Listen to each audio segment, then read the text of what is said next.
This is JANNAH Beth. You're watching AU Dollars. I'm okay with being lonely, I'm okay with being common.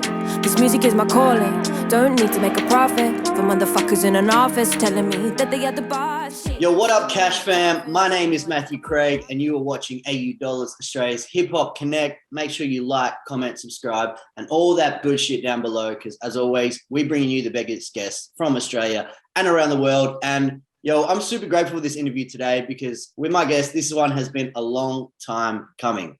She was one of the first of, I guess, the global generation of Australian hip hop to get 1 million streams on her track, which seemed huge years ago. And now we've seen the wave progress. She's toured the country multiple times, aligning with the likes of True Vibe Nation, Friendless, La Maloney. The list goes on. She's been on national rotation, a bunch of DSP playlists, feature spots on all the major odds blogs. And what's cool is that she's just getting started. Her debut EP, Product of a Dreamer, has just dropped. It's an intelligent, feel-good body of work, which, to be honest, has been my morning vibe for a hot minute. Enigmatic, energetic, one of the nicest and most genuine people in the Australian music industry today. Not only incredible artist, but someone that I consider a personal friend, the one and only JANNAH Beth. Welcome to AU Dollars. How you doing today, family? You make me sound like a professional or something out here. What the hell? Tell me you're not. You've been doing this for a minute, fam. I know. And true though about like it just being the beginning. It just like, it does feel like I've been doing this forever because this is my, calling and all that shit. But like, yeah, it is. It also feels like the beginning with this project. So thank you so much for having me on. Yeah, it's so dope to have you on. Well, let's start there. It's been such a big journey, but you finally got to the debut EP. How does it feel to have it all culminating and coming together? It's like, watching it happen to me, something that I've watched other people happen to them, so it's like, it's definitely a milestone, definitely a goal. Yeah. I think at points I had that little bit of pressure of like, doing it quickly, am I fucking up by not having this out already? have been doing this for a minute. Should I have already had an EP? Commonly on blogs, even one that you guys called me out, like artists we want to see in 2020, and like, all this sort of, it's just like, also like coined like underrated artists. It's just like, so there was a little bit of my internal clock going and feeling like this pressure that I should have had it out sooner. But I realized in hindsight, that's all stupid and you don't need to be having that pressure on yourself. Yeah. Absolutely. It's so easy to get caught in, I guess, the rigidity and the structure of the music industry. I have to drop a single, I have to drop an EP. But run it back for a second. It's called Product of a Dreamer. Let us into the mind state of a dreamer. Cool. I mean, commonly dreamer as referred to in high school, like that's where this sort of stuff started. I mean, probably always music is so intrinsic for me and has been an intrinsic way for me to express myself since I knew what it was. So commonly, I think in society, someone who's a dreamer is kind of like someone that's perceived to have the head in the sky or something that's not quite realistic, or, something that they kind of really stamp it out of you. And I did literally have a conversation with a deputy principal. I was in year 10 at the time, who told me that like music wasn't a real option and they were really worried about my future and blah, blah, blah. And like literally signed myself out of school the next week. Wow. And committed to being that dreamer. I'm committed to being that kind of oddball or that person that fucking has green hair or like does all these things all the time that doesn't maybe fit with mainstream society. Not in about to go against it, like, anarchy vibes. It was just, that was me being genuine to me and kind of my processes. Yeah. And Product of a Dreamer is the commitment of being that dreamer and the tangible product that you can get for it if you can manage to get through the hurdles of everyone telling you that you can't do it. Yeah, I like that. And is that a bit of a message or intent behind the product as well, behind the project for inspiration, or is it about narrative? Like, 'cause I'll be honest, I was listening to it this morning and it just made me feel good. I'm going to tell you that. Like, what's the intent behind it? I think it's like one part catharsis, one part, being inspirational to others, because I feel like when you're progressing in your journey and you learn all this shit, you have to give it back, and it becomes like a bit of a cycle there. So, I mean, a lot of work that I do outside of music is working with youth, or is up there kind of talking to people about committing to their dreams. I did a whole like high school program for a year where I was going around to high schools, literally just telling people to work out what they're intrinsically motivated by and work out how to put that into their life, so definitely the message, but and also just like self-healing. I think there's like I turned to music in the first place, because that was what I needed to do to process a lot of shit that was going on. I'm in a position now where I don't need to call on it for that a lot anymore, but I did in this record because I wanted to revisit those kind of why I did it in the first place. And also just I'm an independent artist, so wanted to show that you can literally get this done. It's not fucking easy. You might only have like a tiny amount of followers, but you know, if you love what you're doing, you can do it. You know, there's no shortcuts. You just got to do it. Facts. Talk to me about some of the influences, because I hear so many cool different sonics in there. I hear soul, I hear hip hop, I hear pop, I hear gospel. Like, where's the inspiration for this record come from, and I guess the sonic influences? Sonically, I've always been a bit all over the place, and that is something that I really respect for when you guys have kind of supported me for so many years, up and coming. I remember people like saying, but you're not strictly hip hop, like what, you know, and I do appreciate that I can sort of fit into all these lanes and not pick one. I mean, I've literally been told in industry meetings, you need to pick a lane, and I'm like, I don't know how, and this again is just like what I'm doing. Maybe this is my infancy and I'm still just like, I'm going to try this, I'm going to try that, you know, to carve that out. But I know that I'm inspired by artists like Little Sims, like Sampha, like I play with a live band. I don't think you'll ever catch me sounding the same twice in a row. And then my live set compared to the recorded stuff, you know, it's I'm still in this exploratory phase, and sometimes it's just what comes out, you know. Yeah, and that's one thing that people need to recognize. Like, you do sound very diverse, never the same in two sets. I know, having played shows together, when I first met you years ago, like, you were freestyling the whole set and the shit was crazy. Like, anyone who tries to box JANNAH BETH into not being hip hop or whatever, shut the fuck up, because like, you can freestyle with the best of them. I've seen it live.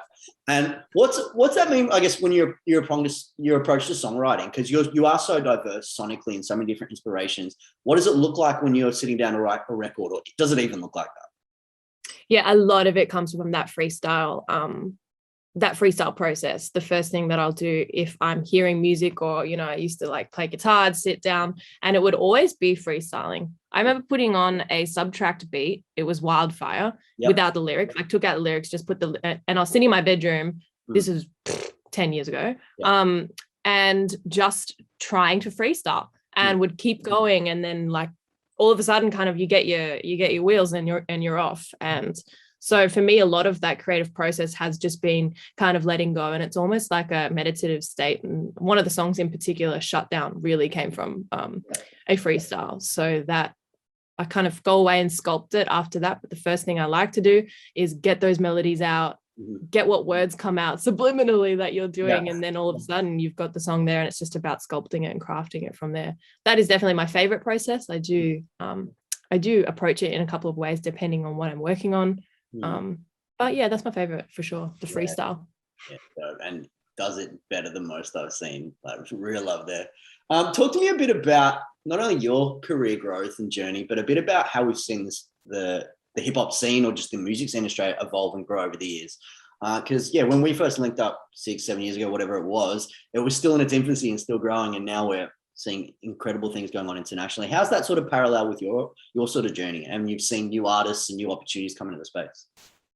It's been interesting to come up. I feel like I just caught the tail of, let's call it, the old world, and sort of new people who I was inspired to, you know, growing up listening to local music. I mean, I was inspired by some of those guys, and then it just exploded to the immediate community that was around me. Like, I was on tour with Lyle Maloney when I came down. I first met you in Melbourne, and just from there, meeting you guys, that was still like one of my first touring experiences. That was just like, I really do felt like, I was thinking about this earlier, that the come up has been for me in this journey very similar, a very parallel time to be doing it, like with you guys and what you're doing. It's just felt like, it's been something. This is a part of what I think I'm proud to be like, is my generation of it. You know, I'm glad that I'm scooped up in that sort of basket of all the amazing music that's coming out.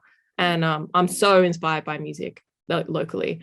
Like last night we had my listening party online via Zoom, and a good friend of mine, Flywaves Irish, she did a DJ set of just all 100% local music. And I was like, why do we even need to look elsewhere at the moment? I swear it is so good. Yeah, and that's one of the things, like, you've been part of this community for a long time. Like, I remember having you down at the Vault Cyphers we did in the Red Rooms in Melbourne. It was like 2017 or whatever. Just to have that collective buzz in the room, knowing that so many things were bubbling, but they weren't quite there yet. You know, you're in a cypher with JJ and Oliver Munn at the time, and now look at Oliver's doing incredible things. Like, yeah, is there anyone else, I guess, from that class or whatever that you're working with, that you're still seeing moving, that you'd like to work with? Well, I do have one feature on the EP, and that's from Tem Ghazi, who is just like local icon. I love Tem Ghazi. Of course, I'm always kind of keen to work with a lot of women, just because there's still a need to sort of highlight that, and we are getting a lot better at doing that. But I mean, locally as well, someone that I saw really early on, whose dad used to wait out the front of sets for them, and they were like underage, and they'd come in, was Jamaz on Mars. And so that's been an amazing like journey to watch, and definitely consider Jamaz. Yeah. So, but yeah, I mean, in terms of features there or like collaborations, the list would be endless just for local music. And I'm starting to think about that now that I have this little project. I'm like, okay, I want to be more purposeful in now that I have my little bit of like, okay, I've done it once, so I'm allowed to be like, these are the people I want in the room now, and kind of like be a bit more intentional about it for the next time around, for sure. That's cool. Yeah. You touched a bit there on the rise and the power of women in the scene, which is so influential in driving this scene to where it's going globally. Talk to me a little bit about Offbeat Collective and the work that you're doing there, and the inclusive approach you're taking to helping empower women and non-binary people in the music industry, because I think it's powerful, important work, and I want you to be able to share that with the world. Awesome. Well, yeah, I'm in there right now. This is like one of the studio spaces. So I have been a busy person over this last year. Have started and founded this studio space in Marrickville. There's a couple of like cool local kind of creative areas around here. So it's just like a little zone now that we've got. And yeah, there's 6 studios, artist studios. So they're all resident in artists. Like right now I can hear Nadine in the room, kind of, I could just hear her practicing her vocal scales. So she's over there. And we've got a couple of other people, and it's just like this launch is just going to be, once this lockdown shit's over, something that can really support the community in that way, because I think it's super important. It was just an opportunity, one, for me to keep my own studio, which is like 2 doors up. This is actually the higher space. And 2, to make that community buzz, so it really feels like we're out here, as it's just so isolating otherwise, we really kind of got that community together. And there's sort of other things, like I've been running a group sessions called Yayas, which has just been, again, for that sort of female non-binary collective of people. We've been just doing like a Zoom sessions on Saturdays, which that's the way to stay connected right now. But before that, we were doing gigs. And so this space, I can just see it being a bit of a heartbeat for people who haven't had an opportunity otherwise. Yeah. Well, I can't wait till once this lockdown's over, I'm gonna get up to Sydney. I want to check it out. I want to feel the buzz that's going on, because I can see it online. I get this secondhand feeling of what's going on up there. I'm like, I got to get amongst it. I got to see everyone creating. That's dope. That's really cool. Congrats for that, fam.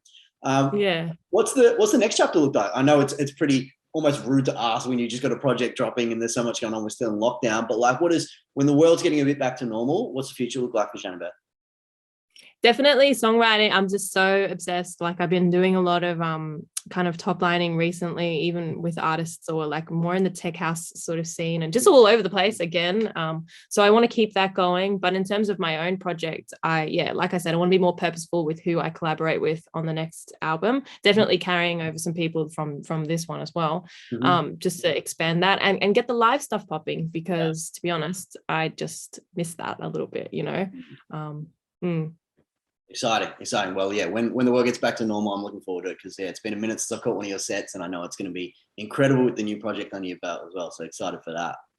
Let's slide into a bit of rapid fire, fam. I'm going to have some fun. I'm going to throw some quick questions at you, and you just hit me with the first answer that pops in your head. You ready? Oh my God, I'm so bad at this, but okay, fine.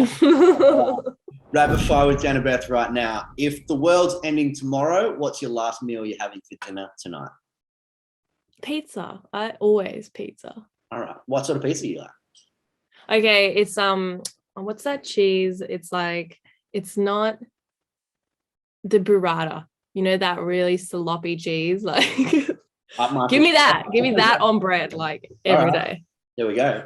Pizza it is. All right. Dream collaboration. Any artist in the world, dead or alive, who would it be? Sampha. Big. Let's manifest that. I can see that I happening. really think we should collectively do that. Please, everyone, right now. Sampha Right now. on a track. What's the last cool TV show you watched? Last cool TV show I watched. Oh my God, you're gonna think I'm psycho. I just watched Mindhunter. I love anything to do with, like, you know, all of that criminal psychology. That's just, I'm hooked. She's Brian Budley, but got a dark side. Watch out. That and Low Key, which was a Marvel show. Like, super getting into my superheroes this lockdown. I like it. What's the background on your phone? Your wallpaper. Oh my God. I have so many missed calls right now. It's it's a picture of my partner.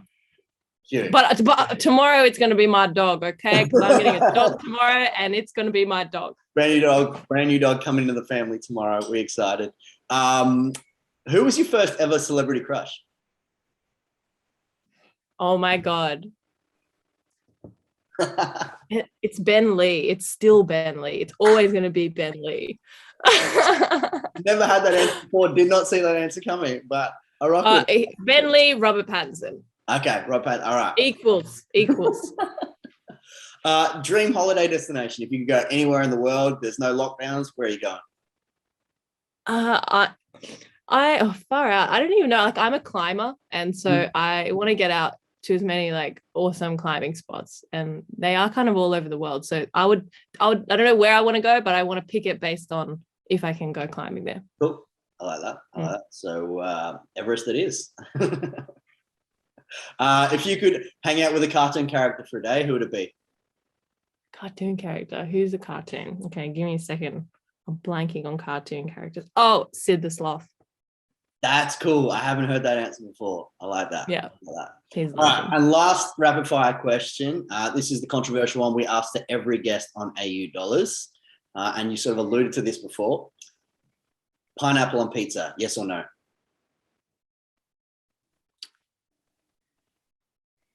Yeah, it's all right. Yeah.